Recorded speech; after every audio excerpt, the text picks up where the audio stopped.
السلام علیکم. Good morning students. آج ہم سبق نمبر 1 مرزا محمد سعید پڑھیں گے، جس کے نثر نگار شاہد احمد دہلوی ہیں. شاہد احمد دہلوی دلی میں پیدا ہوئے. ڈپٹی نذیر احمد دہلوی کے پوتے اور مولوی بشیر الدین احمد کے فرزند تھے. ابتدائی تعلیم حیدرآباد اور علی گڑھ سے حاصل کی. اس کے بعد اینگلو ہائی اسکول دلی چلے گئے اور وہاں سے میٹرک کی سند حاصل کی. علمی تشنگی ابھی باقی تھی، اس لیے لاہور سے دلی گئے اور وہاں سے انگریزی ادبیات میں BA آنرز کی ڈگری حاصل کی.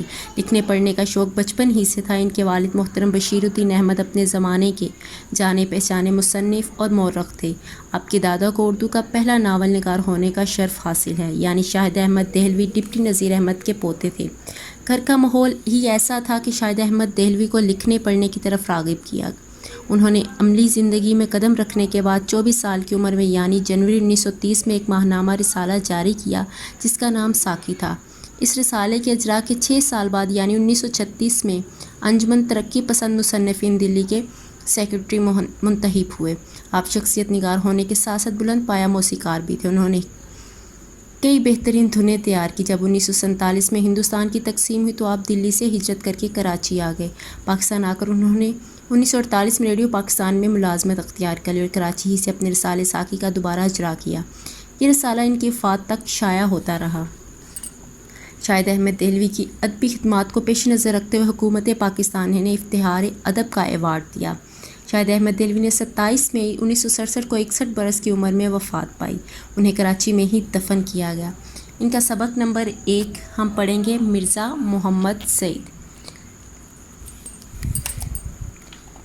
صبح اخباروں میں یہ خبر پڑھ کر دل دھک سے رہ گیا. دھک سے رہ جانا، پریشان ہونا یا دل بیٹھ جانا کہ پروفیسر مرزا محمد سعید کا آج سوئم ہے. سوئم موت کے بعد دوسرا یا تیسرا دن ہوتا ہے. خاموش زندگی، خاموش موت. مرزا صاحب کی علالت مزاج ہوتے طبیعت خراب ہو جانا یا مرض الموت، جان لیوا بیماری کی اطلاع اس سے پہلے کہیں سے نہیں ملی. حد یہ کہ پرسوں وہ رحلت فرما گئے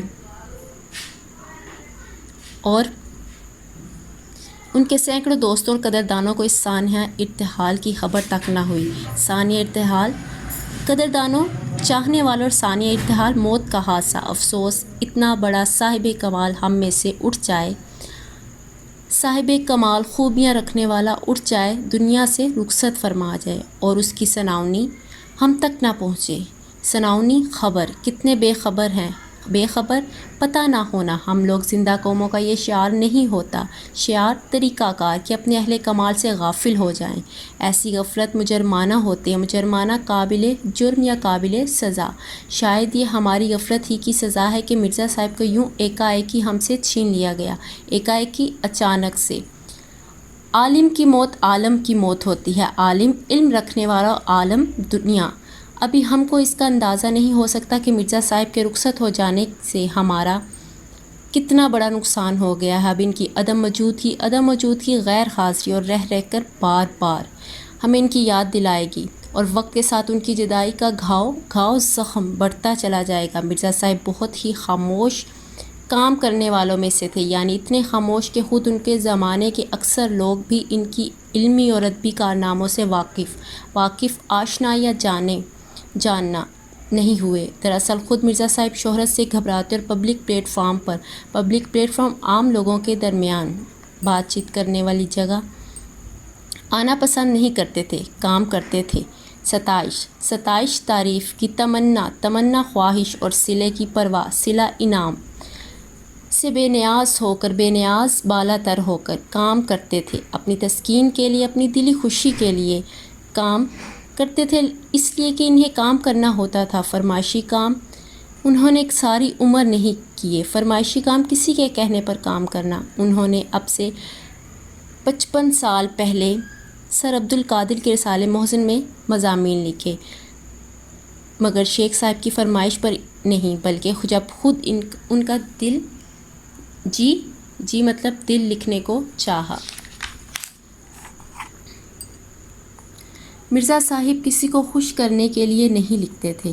مرزا صاحب پیسے کے لیے بھی نہیں لکھتے تھے. پیسے کی تو انہوں نے کبھی پرواہ نہیں کی، بلکہ پیسے کے ذکر پر وہ چڑ جاتے، ناراض ہو جاتے اور انہیں منانا مشکل ہو جاتا. لاہور کے اکثر پبلشروں نے مرزا صاحب سے کتابیں لکھوانی چاہی اور بڑی بڑی رقمیں پیش کی، مگر مرزا صاحب نے انہیں ایک لفظ بھی لکھ کر نہیں دیا، اور جب اپنا پہلا ناول یاسمین لکھا تو اپنے ایک شاگرد پبلشر کو بے مزد بغیر رقم کے دے دیا، اور اس کے کچھ عرصے بعد دوسرا ناول خواب ہستی لکھا، اسے بھی بغیر کچھ لیے دیے چھپوا دیا۔ ایک پبلشر ہوتا ہے کتابیں شائع کرنے والا، صاحب لاہور سے دلی محض اس غرض سے آئے کہ مرزا صاحب سے ناول لکھوائیں گے۔ میں نے انہیں سمجھایا کہ مرزا صاحب نہیں لکھیں گے، مگر وہ بڑے بڑے مصنفوں کو خرید چکے تھے۔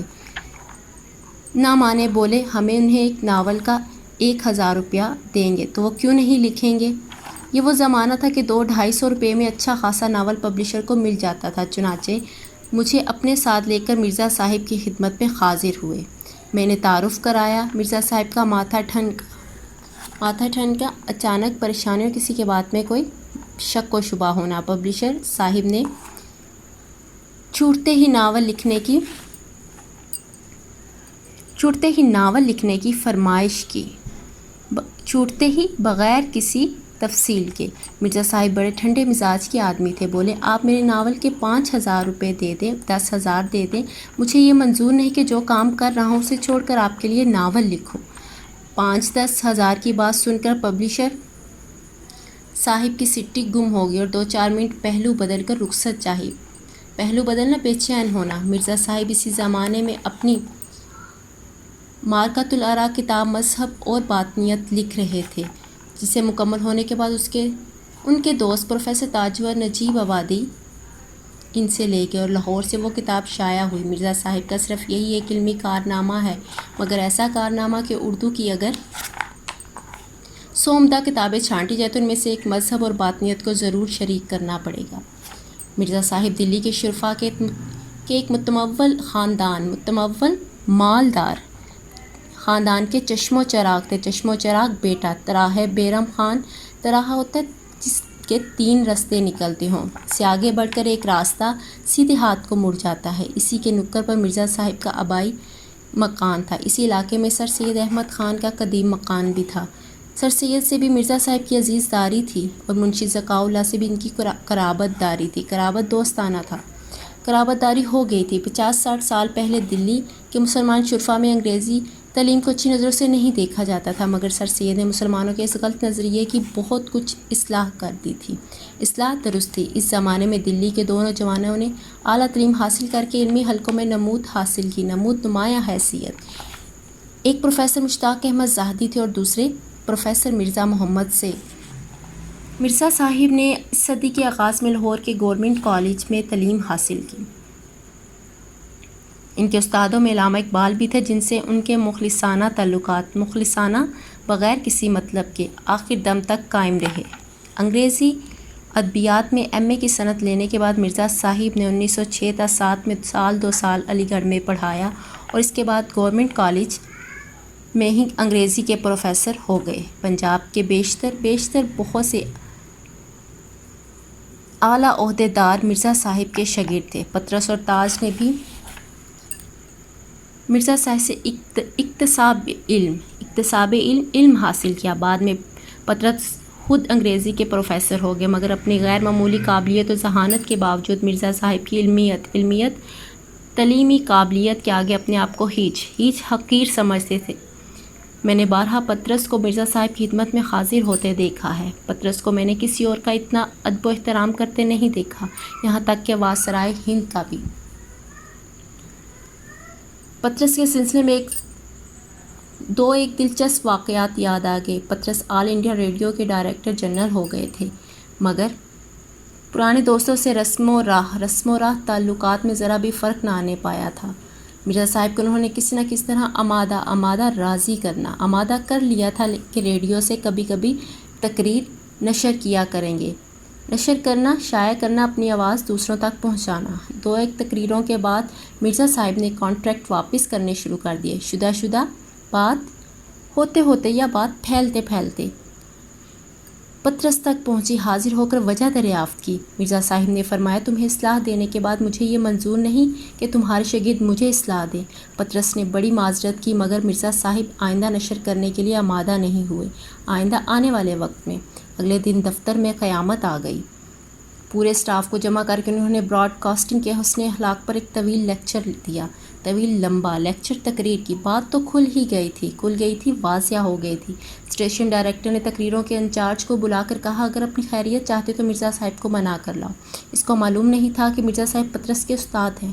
حسب دستور روایت کے مطابق اپنی کارروائی دکھانے کے لیے اس نے ان کے مسودے تیار کیے، ہاتھ سے لکھی ہوئی تحریر اسے 2-1 فقرے نکال دیے۔ ان فقروں کا نکالنا اس کا نوکری سے نکالے جانے کا پیش خیمہ ہو گیا، پیش خیمہ وجہ بن گیا۔ بھاگا مرزا صاحب کی خدمت میں، معافی مانگی، ہاتھ جوڑے۔ مرزا صاحب نہ مانے، بولا تو حضرت میری نوکری گئی، بال بچے بھوکے مریں گے اور آپ کو دعائیں دیں گے۔ مرزا صاحب کے کان کھڑے ہوئے، چکنا ہو جانا، ہوشیار ہو جانا۔ بولے یہ تو میں نہیں چاہتا۔ اس نے کہا اگر آپ یہ نہیں چاہتے تو اس کا کانٹریکٹ پر دستخط کیجئے۔ کانٹریکٹ ہوتا ہے 2 آدمیوں کے درمیان معاہدہ۔ مرزا صاحب نے فوراً دستخط کر دیے۔ جنگ کے زمانے میں حسن اتفاق سے دلی میں لاہور کے بیشتر ادیب اور شاعر ریڈیو میں یا دوسرے سرکاری محکموں میں جمع ہو گئے۔ پطرس کی تحریک ایک محدود ادبی حلقہ قائم کیا گیا جس میں ڈاکٹر تاثیر ہے، نامور ادیب اور نقاد تھے۔ فیض احمد فیض معروف ترقی پسند شاعر تھے۔ حامد علی خان رسالہ الحمراء کے بانی اور ایڈیٹر ادیب تھے۔ حمید احمد خان ادیب اور نقاد تھے۔ چراغ حسن حسرت صحافی اور ادیب تھے۔ محمود نظامی براڈ کاسٹر تھے اور ادیب تھے۔ غلام عباس اردو کا ان کا شمار اردو کے افسانہ نگاروں میں ہوتا ہے۔ انصار ناصری ادیب اور براڈ کاسٹر تھے وغیرہ شریک کیے گئے تھے۔ ہر مہینے اس کا ایک جلسہ ہوتا تھا، کبھی پطرس کے گھر پر، کبھی ڈاکٹر تاثیر کے گھر پر۔ اس میں ایک مقالہ کسی ادبی موضوع پر پڑھا جاتا اور اس پر گفتگو ہوتی۔ ایک جلسے میں محمود نظامی نے مقالہ پڑھا۔ مقالہ ہوتا ہے کسی بھی موضوع پر دلائل کے ساتھ لکھی گئی تحریر۔ اس میں مرزا صاحب بھی تشریف لائے تھے۔ ڈاکٹر تاثیر نے گفتگو کا آغاز کیا، پطرس خاموش رہے۔ مرزا صاحب نے اسے درخواست کی کہ کچھ فرمائے۔ مرزا صاحب بحث مباحثے کو پسند نہ کرتے تھے، بڑی محتاط رائے دی، ثقیل سی سنبھل کر بات کرنا، انداز کچھ ایسا ہوتا تھا، نہیں یہ بات تو نہیں مگر خیر ایسا بھی ہوتا ہے۔ پطرس کو شوخی سوجی۔ فیض اشارہ کیا، وہ مرزا صاحب سے زیادہ واقف تھے۔ بات کاٹ پر فوراً شروع ہو گئی۔ یہ تو آپ کو معلوم ہی ہوگا کہ رومی تہذیب اور یونانی تہذیب کے بعد ابھری، اتنا تو ان کا کہنا، اور مرزا صاحب کا جلال غصے میں آ جانا۔ جی ہاں میں یہ جانتا ہوں، اور میں یہ بھی جانتا ہوں کہ پرانی تہذیبوں کی تاریخ کا ایک دریا تھا۔ پرانی تہذیبوں کی تاریخ بغیر رکے کسی اب کسی چیز کا مظاہرہ کرنا چلے جانا، امنڈ آنا چلا جاتا تھا، یعنی پرانی تہذیبوں میں سے گزری ہوئی گزشتہ تہذیبوں میں سے کسی تہذیب کا اچانک سامنے آ جانا۔